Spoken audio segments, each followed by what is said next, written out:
Bengal state university 4th semester political science মাইনরের syllabus এবং suggestion নিয়ে আজকে আমি এই ভিডিওটি বানিয়েছি। তো তোমাদের এবারে সিলেবাসটা যেটা থাকছে পড়তে হবে, তোমরা যারা 2025 সালে পরীক্ষা দিচ্ছ, তো তোমাদের জন্য সিলেবাসটা একবার দেখিয়ে দিই। ইউনিট 1 এর আন্ডারে আছে ভারতের বিদেশ নীতির নির্ধারক বা উপাদান, যার মধ্যে ঐতিহাসিক, ভূ রাজনৈতিক, কৌশলগত রয়েছে।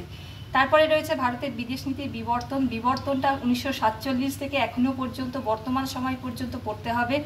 সেখানে কতগুলো পার্ট ভেঙে দেওয়া হয়েছে, 1947 থেকে 1962, 62 থেকে 91, 91 থেকে 2014 এবং 2014 এবং তার পরবর্তী। তারপরে রয়েছে ভারতের পারমাণবিক মতবাদ এবং ভারত মার্কিন যুক্তরাষ্ট্রের মধ্যে পারমাণবিক চুক্তি, যে এনপিটি সিটিবিটি। ইউনিট 2 এ পড়তে হবে ঠান্ডা লড়াই পরবর্তী সময়ে ভারত রাশিয়া ও ভারত মার্কিন যুক্তরাষ্ট্রের সম্পর্ক। তারপর পড়তে হবে ভারতের প্রতিবেশী রাষ্ট্রের সম্পর্ক, ভারত পাকিস্তান, ভারত বাংলাদেশ, ভারত নেপাল আর ভারত শ্রীলঙ্কা। আর লাস্টে রয়েছে ভারত ও আঞ্চলিক সহযোগিতা সংস্থা, যেটা কিনা SAAR সার্ক বলা হয়েছে, আর আসিয়ান ASEAN আসিয়ান। ঠিক আছে, তো এই সার্কের এখানটা দেখে নেবে একটা সি হবে লাস্টে। তো সাজেশন দেখাচ্ছি তোমাদের এবার সিলেবাসটা কিন্তু অনেকখানি বড় সিলেবাস আর অনেকগুলো কোয়েশ্চেনও তোমাদের পড়তে হবে।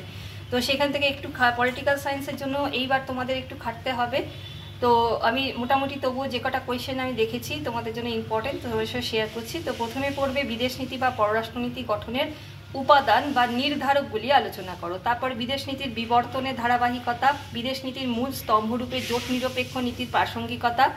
তারপর পড়বে বিদেশ নীতিতে 1947 থেকে 1962 অর্থাৎ কিনা জওহরলাল নেহরুর সময়কালের প্রধান বৈশিষ্ট্যগুলো। তারপর 1962 থেকে 1991 সাল পর্যন্ত বিদেশ নীতি পড়তে হবে, যেটা ঠান্ডা লড়াইয়ের সময়কালে যে বিদেশ নীতি বা দ্বিমেরুকরণ রাজনীতির সময় যে বিদেশ নীতি ভারতবর্ষে নেওয়া হয়েছিল। তারপরে পড়তে হবে 1991 থেকে 2014 অর্থাৎ কিনা ঠান্ডা লড়াইয়ের পরবর্তী সময় বলো বা সোভিয়েত ইউনিয়নের পতনের পর বলেও বিশ্ব রাজনীতির পটভূমিকায় ভারতের বিদেশ নীতিতে কি পরিবর্তন এসেছিল। তারপর 2014 সালের পর থেকে ভারতের বিদেশ নীতির মূল দিকগুলি অর্থাৎ কিনা প্রধানমন্ত্রী নরেন্দ্র মোদীর যে মতবাদ বা মোদী ডক্ট্রিন, সেটা হিসাবে টিকা হিসাবে আসতে পারে, এটা দেখে নেবে। তারপরে ভারতের পারমাণবিক নীতিগুলি ব্যাখ্যা করো বা ভারত মার্কিন পরমাণু চুক্তি ভারতের পররাষ্ট্রনীতিকে কিভাবে প্রভাবিত করেছে। এবার ইউনিট 2 এর 10 নম্বরের বেশ কিছু কোয়েশ্চেন দেখাই।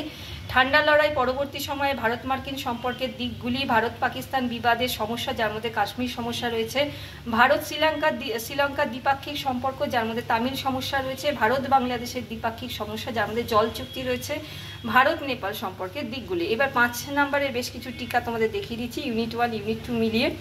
ইউনিট 1 এর আন্ডারে ভারতের বিদেশ নীতির অভ্যন্তরীণ দিক বা নির্ধারক বা অভ্যন্তরীণ নির্ধারকগুলোর নাম ধরে ধরে টিকা আসতে পারে, যেমন কিনা ভৌগোলিক অবস্থান, অর্থনৈতিক পরিস্থিতি, ঐতিহ্য, সামরিক শক্তি, এভাবে নাম ধরে ধরে আসতে পারে। তারপরে রয়েছে পূবে তাকাও বা লুক ইস্ট পলিসি। তারপর রয়েছে প্রতিবেশী প্রথম বা নেইবারহুড ফার্স্ট, এগুলোকে টিকা হিসেবে আসতে পারে। ইউনিট 2 এর আন্ডারে রয়েছে SAAR সার্ক বা সার্ক এর মূল উদ্দেশ্য, আঞ্চলিক সংগঠন হিসেবে আসিয়ানের মূল্যায়ন। আর রয়েছে পঞ্চশীল টিকা, জোট নিরপেক্ষ নীতির মূল বৈশিষ্ট্য, ভারতের বিদেশ নীতির লক্ষ্য বা আদর্শ। তো এই সিলেবাসের উপর তোমরা রেডি করো কোয়েশ্চেনগুলো। আর যারা মনে করবে তোমাদের প্রাইভেট টিউশন দরকার, আমি অনলাইন অফলাইনে প্রাইভেট টিউশন পড়াচ্ছি, আমার কন্ট্যাক্ট নাম্বার এখানে দেওয়া আছে, তো আমার সঙ্গে হোয়াটসঅ্যাপে যোগাযোগ করে দিও।